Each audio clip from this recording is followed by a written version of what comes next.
വിനീത് ശ്രീനിവാസൻ സംവിധാനം ചെയ്ത മലർവാടി ആർട്സ് ക്ലബ്ബിലൂടെ മലയാളത്തിൽ അരങ്ങേറിയ താരമാണ് അജു വർഗീസ്. കരിയറിന്റെ തുടക്കത്തിൽ കോമഡി വേഷങ്ങളിൽ തളയ്ക്കപ്പെട്ട താരം 2019 പുറത്തിറങ്ങിയ ഹെലൻ എന്ന ചിത്രത്തിലൂടെ ട്രാക്ക് മാറ്റിപ്പിടിച്ചിരുന്നു. ചിത്രത്തിൽ എസ്.എ. രതീഷ് എന്ന കഥാപാത്രത്തിലൂടെയാണ് സീരിയസ് വേഷങ്ങളും തനിക്ക് ചേരുമെന്ന് അജു വർഗീസ് തെളിയിച്ചു. മലയാളത്തിലെ എക്കാലത്തെ മികച്ച നടന്മാരിൽ ഒരാളായ നെടുമുടി വേണുവിനെ കുറിച്ച് സംസാരിക്കുകയാണ് അജു വർഗീസ്. ക്യൂ സ്റ്റുഡിയോയോട് സംസാരിക്കുകയായിരുന്നു അദ്ദേഹം.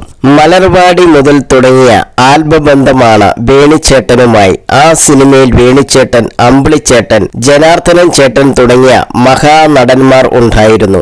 ഞങ്ങളെപ്പോലെയുള്ള പുതുമുഖങ്ങൾക്ക് അത് വലിയൊരു തുടക്കമായിരുന്നു. ഞങ്ങൾക്ക് കിട്ടിയ ഏറ്റവും വലിയ ഭാഗ്യം അതായിരുന്നു. വേണിച്ചേട്ടൻ ഓരോ സീനിലും ഞങ്ങളെ സപ്പോർട്ട് ചെയ്തുകൊണ്ടിരുന്നു. ലാലേട്ടനെ പോലെയുള്ള ലെജൻഡുകളുടെ കൂടെ വർക്ക് ചെയ്ത ആളാണ് അദ്ദേഹം. അങ്ങനെയുള്ള ഒരാൾക്ക് ഞങ്ങളെ ഹെൽപ്പ് ചെയ്യേണ്ട ആവശ്യമില്ലായിരുന്നു. പക്ഷെ അത് ഞങ്ങൾക്ക് തന്ന ധൈര്യം വലുതായിരുന്നു. ആ സിനിമയ്ക്ക് ശേഷം എല്ലാ ജനുവരി 1 ഞാൻ പുള്ളിയെ വിളിക്കുമായിരുന്നു.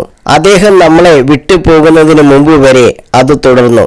ഒരൊറ്റ വർഷം മാത്രമാണ് അത് നടക്കാതെ പോയത്. 2020 അത്. വേണിച്ചേട്ടൻ പോയതിനു ശേഷം എന്റെ പ്രൊഫൈൽ പിക്ചർ അദ്ദേഹത്തിന്റെ ഫോട്ടോയാണ്. അത് മാറ്റാൻ തോന്നിയിട്ടില്ല, അജു വർഗീസ് പറഞ്ഞു.